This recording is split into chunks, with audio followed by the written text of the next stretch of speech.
Right then, Manchester United are back in action this weekend and we welcome Southampton to Old Trafford. Hopefully another set of lambs to the slaughter for us.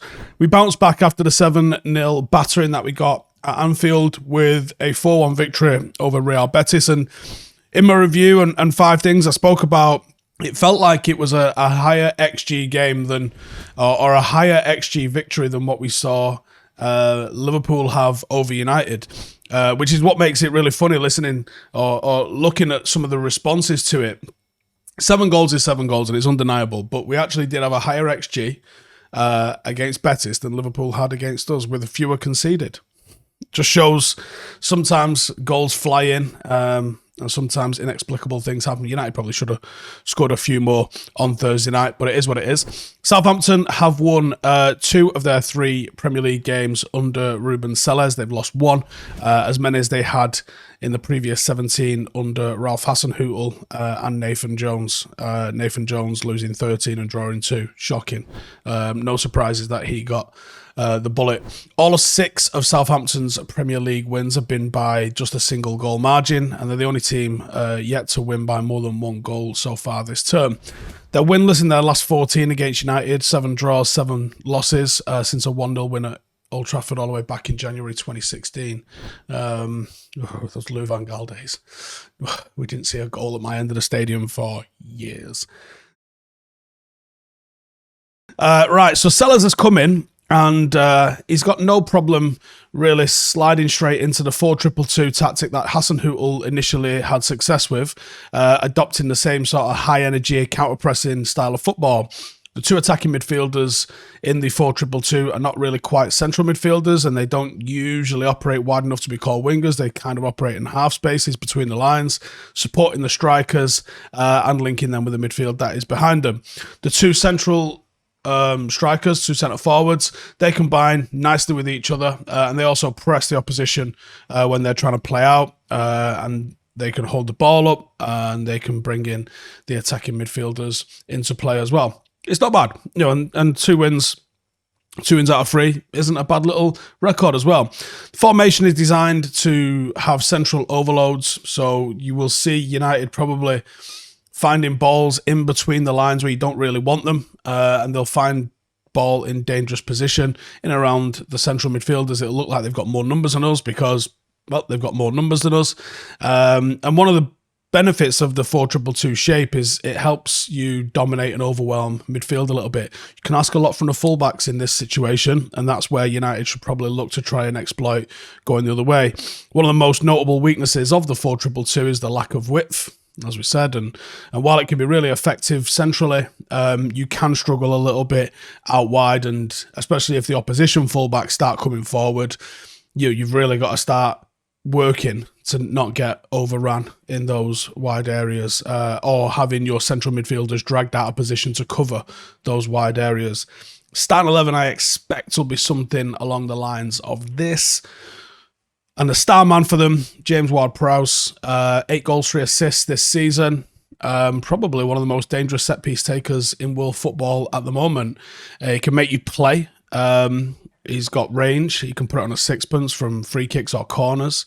He's actually scored 27% of his direct free kicks in the Premier League this season, which is a joke. He is all action. He is a good engine. I think he's a really good footballer. He's technical. He makes them tick. He dictates play for them, and he's a good footballer. He has the quality to cut a team open. And when Southampton look to counter, because they will look to play off the back foot, it'll be him that they dictate it through. So you could do with getting bodies in and around him. For United, I think we go with a very similar lineup to the one that we saw on Thursday night against Real Betis. The only change I'm going to make is wan-bissaka in for the low. That is the only change that I'm going to make. And the match winner in this instance, then, I think Marcus Rashford again. Best wide player, and width is where you hurt them. He can't be played centrally in this. He has to be played on the left-hand side. Still can't be stopped in front of goal. It's still on an absolutely brilliant post-World Cup run. his danger will prevent Southampton from pushing the fullbacks on and getting adventurous, and that just absolutely eliminates all the width that they were going to have. If he runs in behind, he'll kill him, and he's scored in each of his last 7 Premier League home games. Only 2 United players have scored in more consecutive appearances at Old Trafford in the league, and that is Rooney and Ronaldo, and they were quite good. How do we beat them? It's very simple. Width. When they set up narrow, you've got to go wide and you've got to try and drag them left to right. This is where you have to have a little bit of patience, and you get the ball from one side to the other and just have them moving around and try and exploit people switching off and mistakes and people not quite backing the run up as they switch over from one side to the other.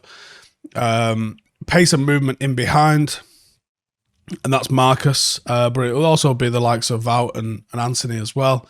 A little bit of a feast or famine with Southampton. As you know, like they can hurt you, or they can lose 7 or 8-0. Like we've seen that with them. They usually have an extremely aggressive forward line, and their line can occasionally be very, very high when they're pressing. So you can't have, when a team comes and presses you, you can't have a team that will press you at the front and then sit off at the back, because all that happens is that middle area is just gap city. To make a press work, it has to be pressed from the back as well. So a press is only as good as how high a line is. So if a team is pressing you from the front, it's a good bailout option to know that, oh, listen, if I'm in danger here, I'll just bosh it into the channel, or I'll just stick it over the top and then alleviate a little bit of pressure that way, because they'll have such a high line. That's a great way to get in behind them. No movement in behind, you might see us getting a little bit suffocated. So I want to see off the ball runs from United. If we threaten in behind, that might make them drop a little bit. That'll open up the gaps in the centre of the pitch. That will stop the press at the front, because they're not able to press because there's nothing backing it up behind them. All you got to do is break a single line and it's over. And if you can start turning them around, this is a team that knows how to lose games. Does that make sense? Like, this is a team that has practiced losing a lot this year. They're down at the bottom for a reason. Pile it on them. And I certainly wouldn't be afraid to go longer with them. I certainly wouldn't be afraid to stick one in the channel and have Marcus chase it. Certainly would not. Even a Diag would not be afraid of doing that in this instance in the slightest. Once you bypass that initial press, they are so open in the middle. Really wouldn't be scared of doshing one over the top. That's how I think it's going to go. I want you guys to let me know in the comments how you think it's going to go. Get your comments in there below. And I'll see you after the game tomorrow. Laters.